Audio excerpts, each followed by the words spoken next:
புது விதமான பால் கொழுக்கட்டை, beetroot, carrot, plain பால் கொழுக்கட்டை எப்படி செய்யறதுன்னு சொல்றேன்.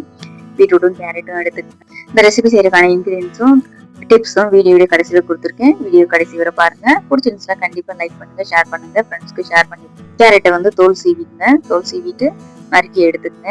சின்ன சின்னதா நறுக்கி எடுத்துக்கங்க. பீட்ரூட்டையும் தோல் சீவிட்டு சின்ன சின்னதா நறுக்கி எடுத்துக்கங்க. தேங்காய் பால் எடுத்துக்கங்க. தேங்காய் அரைச்சு இல்ல தேங்காய் பால் வந்து எடுத்து நல்லா திக்கான தேங்காய் பால் எடுத்துக்கங்க. நான் ஒரு தடவை தான் தேங்காய் பால் எடுத்துருக்கேன். 2வது தடவை தண்ணி சேர்க்கல. ஃபர்ஸ்ட் பால் தான் இது.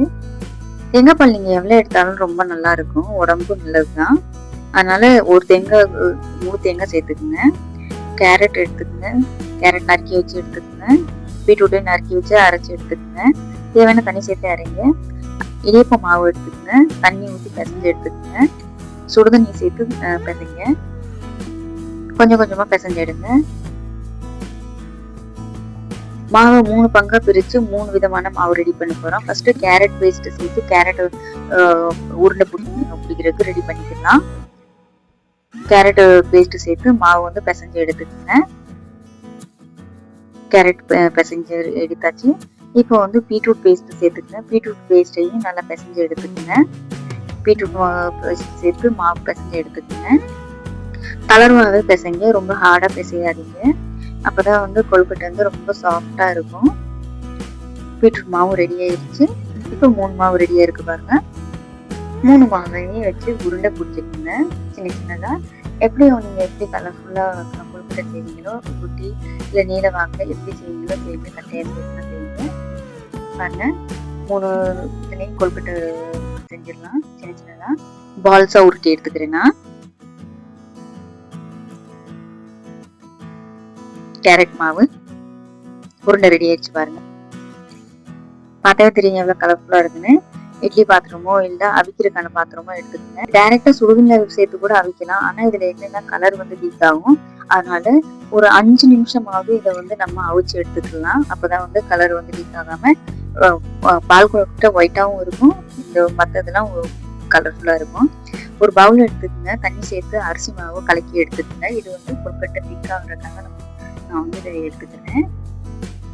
தேங்காய் பால் சேர்த்த மட்டும் வந்து கொழுக்கட்டை வந்து திக்காயிடாது. பாருங்க, அவிச்சு எடுத்தாச்சு. ரொம்ப நேரம் வேக வைக்க தேவையில்லை. ஜஸ்ட் 5 நிமிஷம் போதும்.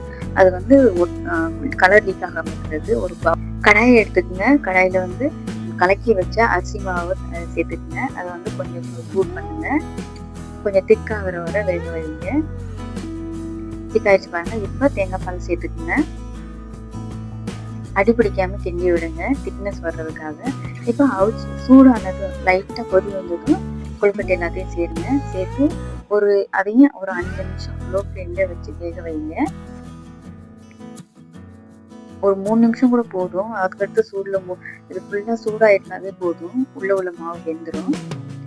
கொஞ்சம் திக்காகிற வரை கிண்டி விடுங்க. பாருங்க கலர்ஃபுல்லா எப்படி கொழுக்கட்டை சூப்பரா இருக்குன்னு. வெள்ளை மாவு சேர்த்துக்குங்க. உங்களுக்கு இந்த ரெசிபியே பேசணும், நான் பேசுறதுக்கு தேவையில்லை.